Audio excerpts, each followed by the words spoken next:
Hey folks, Everyone Loves Pirates here with your Dwarf Fortress development updates. This is where I read Toadie's devlogs, so you don't have to, apparently. As always, I have nothing to do with the development of Dwarf Fortress. I'm just a fan, and I provide this as a service because people have asked me to do it. So this is actually for November and December. There's only really one real kind of development entry in November. There was like a three-toe story, and there's other stuff, so it's always worth checking out the page. But when it comes to November, is basically on the 28th, he said that things were coming along with World Gin corruption. With an example of figures tempted by bribes due to their position. If they give in to those temptations, then they become a target for law enforcement and blackmail. He also mentions business rivalries leading to sabotage and gambling problems. They're going to take another look at religion and then return to the villains. And there's a quick little example here I'm going to read. And this is going to be a little longer video than usual because there are some really good examples, and I do want to read them out. So he says, for the record, the first corrupt person in Dwarf Fortress was Erna Locksnarl, a human from Post-Rushed. He was a miner, then a bard, but when the opportunity to become the chief chef, it's hard to say, of the entire kingdom opened up, he took it. After being tempted several times over the years, finally, after 15 years in the job, Erna began scheming a bit extra out of the kitchen budget. One can imagine a few things a villain can do with that information. At least that'll be our next job next month. So, talks a little bit about profaning temples and putting that into it as well. But let's move on. So we have the 7th of December. They started working on the religion rewrite, as he mentioned he would, by upgrading the population demographics and site infrastructure to support more diversity.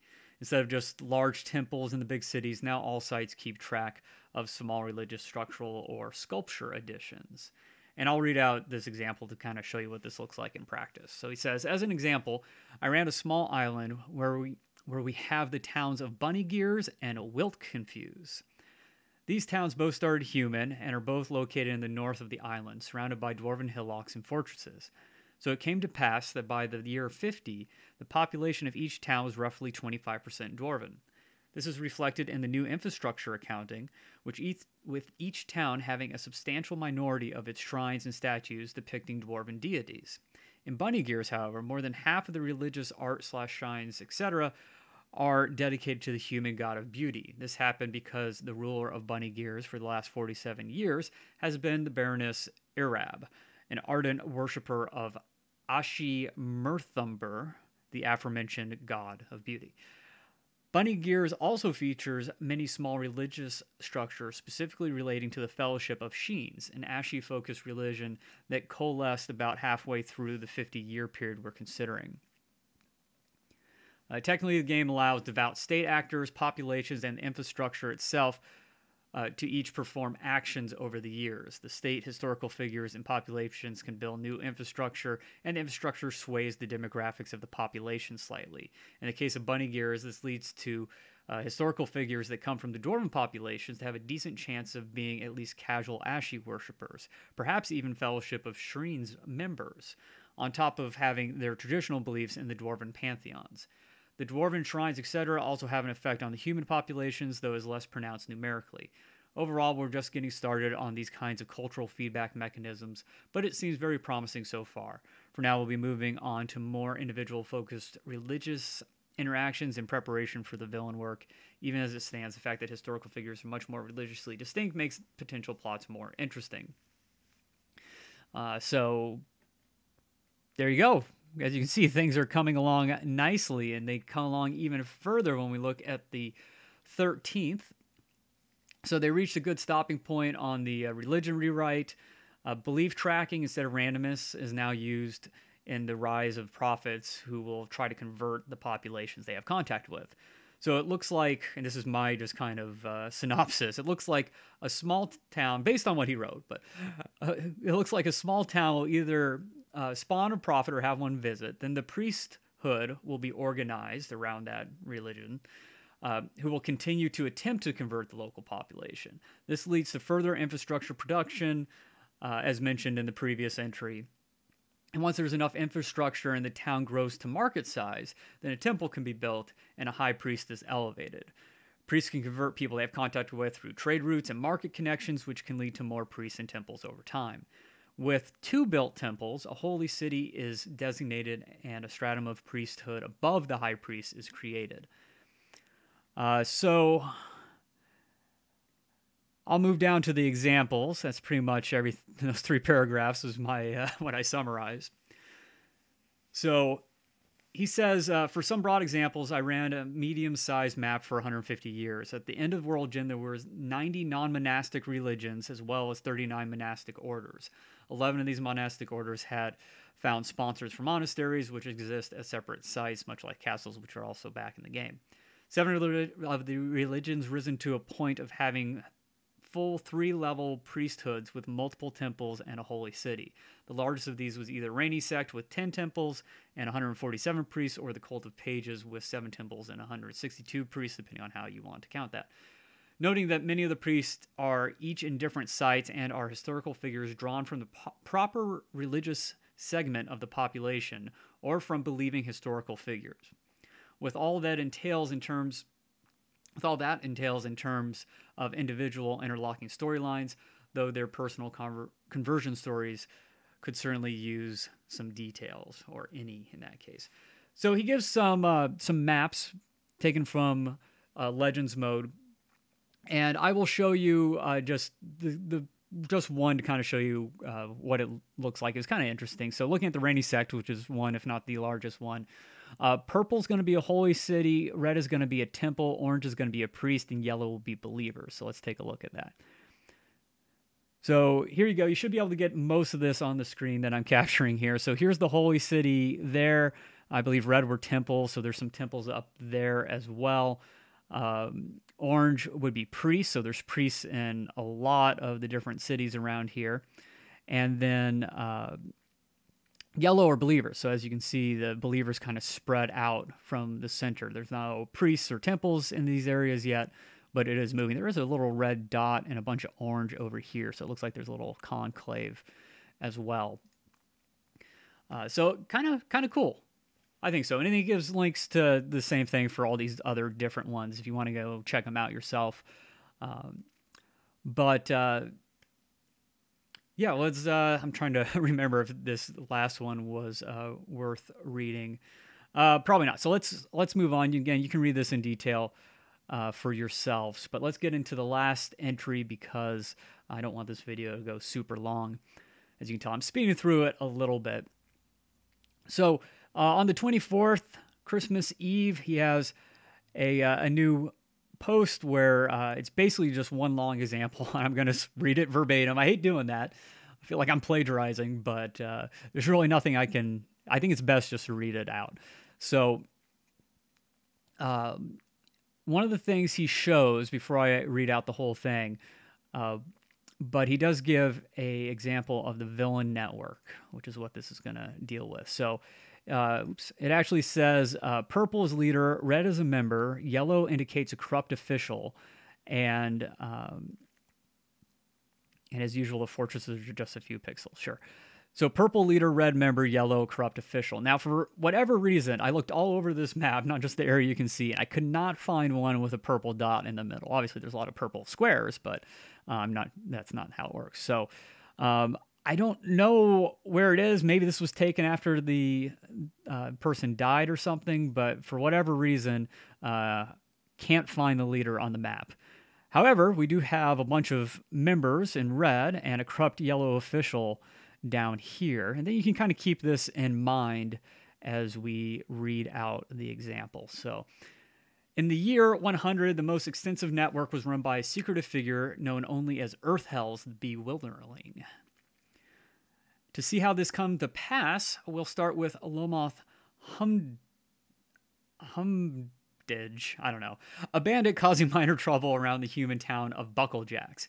After mounting to nothing as a bandit for some time, in the year 43, at the age of 29, Lomoth, fond of scheming and idly wishing to become wealthy and powerful, struck up a conversation with the dwarven butcher Aban Painted Bites on one of the humans' visits to the fortress of Since Traded. Aban was similarly constituted and an intimidating figure, though she hadn't committed a crime in her life, and Lomoth managed to talk her into scaring the poor noseless bookkeeper, due to a cougar attack at age 5, into giving Aban some extra supplies for the pair of ne'er-do-wells to share. Lomoth encouraged Aban to look around for other opportunities while continuing to skim supplies from the bookkeeper. The human didn't accomplish much else, but Aban was always grateful for the push into her new and exciting lifestyle and kicked some money Lomoth's way over the years. And now we focus on Aban. So Aban was an extravagant sort and given to flights of fancy, so she took the name Earthhells the Bewildering. Even if all she had done was strong-arm some supplies and failed to convince Captain Momos to look the other way. In fact, Dewson the bookkeeper got fired, no hammering yet, after a few years, but was too scared to identify Earthhells, went off and became a fish cleaner instead. Earthhells, in the meantime, took the brazen move of looping her own father into the criminal schemes, got him to talk manager Uzol into skimming some money from his position. Her father was a priest of the goddess of jewels, but not a stranger to crime, as Earthhel's aunt had become a notorious goblin gangster after the abduction, and Earthhel's was able to play on her father's love as well as his greed. As before, Captain Momos found out Manager Uzol before long, and he scampered off to become a tavern keeper in some distant fortress. Earthhells and her dad weren't done with sins traded, though. The priests involved 3 more locals, and Earthhells convinced a ranger, Dastot, son of the bookkeeper, to get involved before the firing. This ended up being quite a catch, as Dastot became an agent for the Dwarven civilization not long after. Before leaving on his first mission, Dastot failed to corrupt the broker, but got the chief medical dwarf, earning enough trust with Earthhells to get the go-ahead to try to run his own network. Unsurprisingly, the Dwarven spy proved talented, getting Captain Momos to accept a bribe while flipping Uzol's replacement, the manager Besmar. There would be no more firings of corrupt officials. Sins traded was lost to criminality, at least while Momos was around, but there were still a lot of honest dwarfs. At one point, Earthhells tried to get her mother, the militia commander, to join up, but she was having none of it and never trusted her wayward daughter again. Afterward, Earthhells moved to the nearby fortress of Netpleat. Captain Daeduk was never known to turn down a bribe and would be even less trouble than Momos had been. In 59, Dastot received his first assignment from Queen Irush to infiltrate the human town of Bunnyvise on the Goblin border. Dastot took on the identity of a monster slayer and went to work, doing Earthhells business on the side, and acquiring a cut of embezzled funds from the chief chamberlain in 62.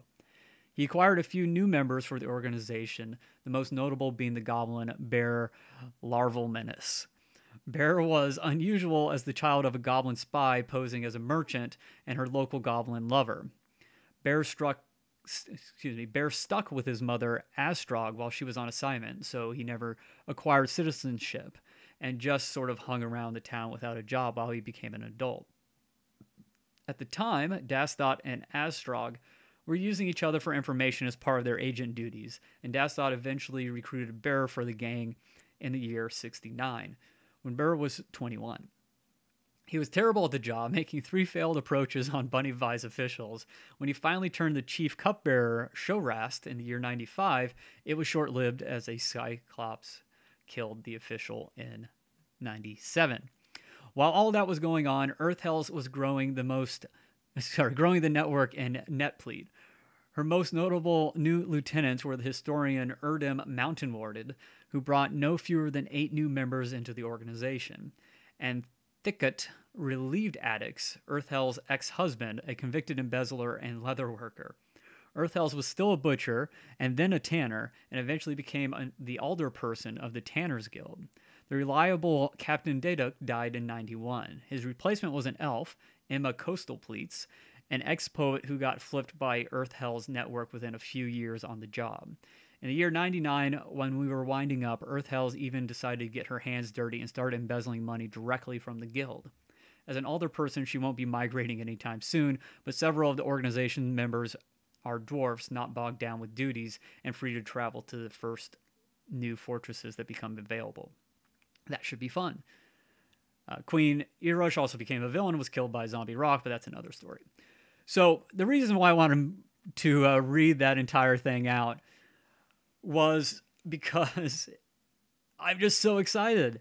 I just think this is so great. He spends a little time just looking at connections in Legends mode, and this entire like fleshed out story emerges. And obviously that's what we love about Dwarf Fortress, just even in its current state.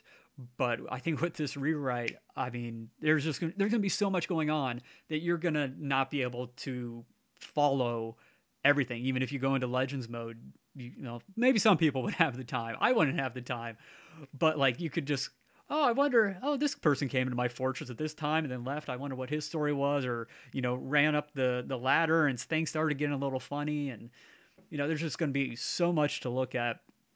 And I don't know. If you're anything like me, and I think you are, if you're watching this, I love the game. This is the reason why I love the game. And I am super excited for the next actual update to Dwarf Fortress. So thanks for watching, folks. I kept this under 20 minutes by far, actually, so I'm pretty happy with that. And I will be looking at Future of the Fortress. It's probably going to take me a while, and I'll be honest, it may not happen just because I have a lot of stuff going on now. But I did want to get this out because this is the really cool stuff. Future of the Fortress can also be really cool, but it's much further along, you know, further away stuff typically. But I will try to get that out, and I'll probably cut it down more than usual because I'll need to throw November's Future of the Fortress in there as well. But again, thanks for watching, folks. If you have any questions, if you want to leave comments just talking about the parts that you enjoyed the most of Toadie's updates, I'd love to hear it. Hopefully you're all excited as me, and I will see you all in the next video. Bye-bye.